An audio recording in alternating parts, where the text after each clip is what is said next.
रात के करीब 12 बजे अजय अपनी गाड़ी से NH-24 राजमार्ग पर तेजी से बढ़ रहा था।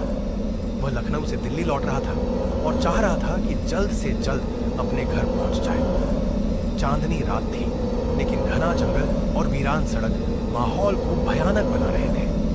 अजय ने रेडियो चालू किया, लेकिन अजीब बात यह थी कि हर चैनल पर सिर्फ सफेद शोर, स्टैटिक नॉइज आ रही थी। यह देख उसने रेडियो बंद कर दिया और गाड़ी की रफ्तार बढ़ा दी। तभी अचानक सड़क किनारे एक सफेद साड़ी पहनी औरत खड़ी दिखी। वह हाथ हिला रही थी जैसे किसी से मदद मांग रही हो। अजय ने अपनी गाड़ी थोड़ी धीमी की, लेकिन मन में कुछ अजीब सा डर महसूस हुआ।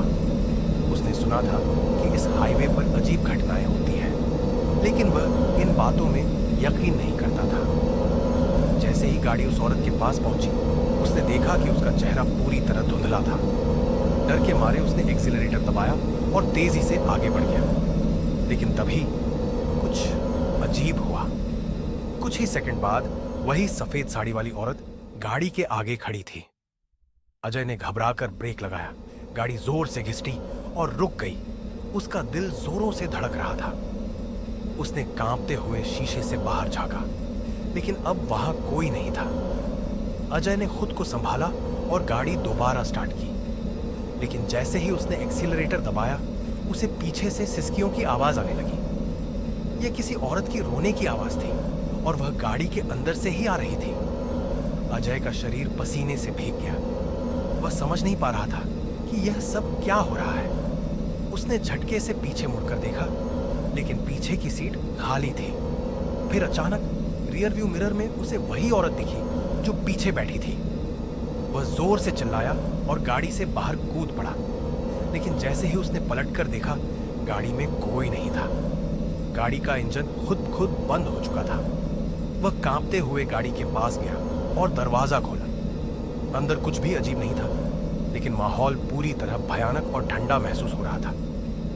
तभी अचानक किसी ने उसके कंधे पर हाथ रखा। अजय बिजली की तरह मुड़ा और देखा, वही औरत उसके ठीक सामने खड़ी थी, लेकिन इस बार उसका चेहरा साफ दिख रहा था। आधी जली हुई खाल, गहरी लाल आंखें और एक डरावनी मुस्कान। मुझे छोड़कर क्यों भाग रहे हो? औरत ने धीमे लेकिन डरावने स्वर में कहा। अजय के होश उड़ गए। वह जोर से चीखते हुए भागा और गाड़ी में बैठकर तेजी से इंजन स्टार्ट किया, लेकिन गाड़ी स्टार्ट नहीं हुई। उसकी उंगलियां कांप रही थी, आंखों से आंसू बह रहे थे। तुम बच नहीं सकते। वह आवाज फिर आई, लेकिन इस बार चारों ओर से। अचानक गाड़ी अपने आप स्टार्ट हो गई और जोर से झटके के साथ आगे बढ़ गई। अजय ने बिना देखे एक्सीलरेटर दबा दिया। गाड़ी 120 की स्पीड से दौड़ने लगी। कुछ ही मिनटों में वह हाईवे के उस हिस्से से दूर निकल गया। करीब 10 किलोमीटर आगे उसे एक ढाबा दिखा। वह कांपते हुए गाड़ी से उतरा और भागकर अंदर गया। ढाबे के मालिक ने उसे इस हालत में देखकर पानी दिया और पूछा, क्या तुमने भी उस औरत को देखा? अजय की आंखें चौड़ी हो गई। उसने धीरे से सिर हिलाया। ढाबे के मालिक ने एक लंबी सांस ली और कहा, यह पहली बार नहीं है। इस हाईवे पर कई लोग उसे देख चुके हैं। सुना है कि कुछ साल पहले एक नवविवाहित जोड़ा कार एक्सीडेंट में मर गया था। उनकी कार में आग लग गई थी और वह औरत जिंदा जल गई थी। तभी से वह यहां भटक रही है। अजय का दिल डूब गया। उसने पीछे मुड़कर हाईवे की ओर देखा। अंधेरे में सफेद साड़ी वाली एक परछाई अभी भी खड़ी थी।